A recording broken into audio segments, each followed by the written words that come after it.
morning, Intuitives. Decided to do a Sigma INFJ video this morning before work. I haven't done one in a while, and for those of you that notice that I do a lot of videos before work and notice that it's Monday, yeah, I am supposed to be off, but there's an outing, so now I have to work on my day off and then go in at 6 in the morning tomorrow after I'm there till like 7 tonight, and I'm not very happy about that, so this is my outlet to get this video out in the little time possible that I can. I need to take my allergy medicine too. I've obviously forgotten that and noticed it as soon as I stepped down here. So what I wanted to talk about this morning is 10 common habits of a Sigma INFJ, and these are very common traits among Sigma INFJs, and they're things that sort of set us apart from the pack, and it can also be useful in spotting a Sigma INFJ. One of them is we won't argue or fight for something we don't believe in. We're not going to fight or argue for something just because it's what everybody else is doing, or it's the status quo, or we've been bribed to do it. You know, we would make terrible establishment politicians, because you're supposed to argue for what you're paid to by your donors in the oligarchy that is the United States. Another one is we also have the habit of keeping quiet when we feel that nobody understands us. So if we're in a situation where, you know, our point that we're trying to get across, or we're trying to express some deep emotions or deep philosophical thought, and those around us are purely talking about materialistic, surface level stuff, we'll just, be quiet and fade into the background, and it's Irish goodbye time, because that's draining for us and completely unstimulating, and, we're just not into conversations like that, and, playing who's keeping up with the Joneses. Like, who cares, you bunch of narcissists. We also have a habit of leaving a room when someone is being very annoying. So if somebody's like grandstanding and being very smug and grandiose, and like, I'm better than everybody, and I have this, and I'm so great, and me, and I can do this, and I can do that, and I'm essentially the second coming. I've noticed this a lot in my own life. If you've watched my other videos, my first cousin, the queen bee narcissist son, he's like this, but he's also convinced that he's essentially the American equivalent of the Prince of Wales. So, yeah, what a character and horrible human being. Another thing Sigma INFJs do that's a common habit is we treasure peak mental and physical performance. So we really love those moments where we can push ourselves beyond our limits, be it like physically in the gym or physically in the fire academy. I had a lot of those moments when I was, in the fire academy, where I was pushing myself beyond what I felt possible, and you get that feeling of euphoria when you accomplish that feat and overperform what your expectations are. But more commonly, mentally, when your intuition, everything's just fallen into place like that, and you can put the pieces of the puzzle together easily, and everything's coming together and making sense, and you're noticing synchronicities left and right. We're not always able to be that on the ball, but when we are, it's great, because we don't risk the danger of going into an NITI loop, and things actually make sense to us, and we don't have to overanalyze things, which is our default when something doesn't make sense. But what did I miss? I missed something. Must analyze harder, and a lot of times that'll lead to an NITI loop.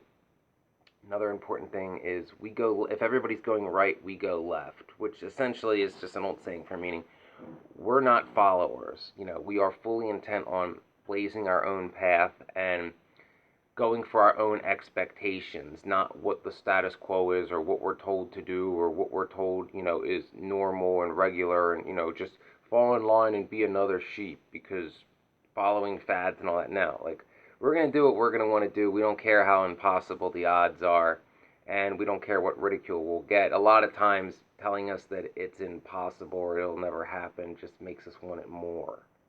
Yeah, which is not always a good thing, but Another big part for Sigma INFJs is, being comfortable with aloneness. If we're not, while we enjoy social interactions with small groups of people who understand us, when that is not available, we would rather be alone than be around like fake, materialistic, narcissistic people. And we can be quite content in our solitude for a pretty long period of time, more so than most other people. We don't need the validation of others in trying to be the person we are and striving for our goals, which differs us from the majority of people. We constantly have an eagerness to evolve. Sigma INFJs always want to be better. We are perfectionists. We want to strive to help more people, to cause, more positive, progressive change, to fully live our personal philosophy and try to stop the exploitation and abuse of others and suppression of others, and again, crush things like old boys clubs. So that's been my crusade my whole life, well, since my teens anyway. So that sets us apart from a lot of people. And finally, we don't need a social circle to thrive. We like to thrive on our own merit, our own will, our own work ethic, not based on, cronyism and nepotism and what circle we ride in. Our success, and albeit we're not the best at success because we're not motivated by money, but our success for Sigma INFJ is always based on our own merit. It's never based on the circle we run in, and we're very much against tribalism, nepotism, and cronyism. So, you know, we totally reject that. Oh, it's who you know, and you can't say anything about this guy because they're a big shot, and just because he raped her doesn't make him bad because his daddy was the greatest guy in the world. That kind of shit's like, no, that pisses me off. See that club over there? I don't want in the doors. I'm gonna set fire to it.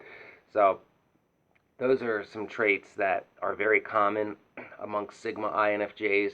They set us apart from, the majority of other people. And if you see somebody exhibiting these signs, along with other traits of being an INFJ, then that person most likely is a Sigma INFJ, which not all INFJs are Sigmas. There's beta INFJs. I suppose there's a few alpha INFJs, but a good percentage of INFJs tend to be Sigmas, although that's not that high of a percentage because there's not that many INFJs to begin with. It's about like 1% of females and maybe like half a percent of the male population are INFJs. So, Sigma INFJs out there, know that you're not alone. Understand how you're different than most other people. It'll certainly make your life better. A lot of this information, as I've said many times, I wish I had 15 years ago. It's not so much some people think like, oh, INFJs think they're so special because they're rare. It's like, no, it's more of that we're so misunderstood and don't know anybody like us that we need to understand what we are, because we realize that we're often outcast and so much different than other people. And a lot of times INFJs, especially male INFJs, will grow up thinking that there's probably something wrong with us, or we must, at the very least, be the only one of our kind. And that's not the case. So it's important to understand who we are and to know we're not alone, which, I hope these videos do. So remember, you know, trust your intuition, INFJs. If everybody else is going right, maybe you should go left.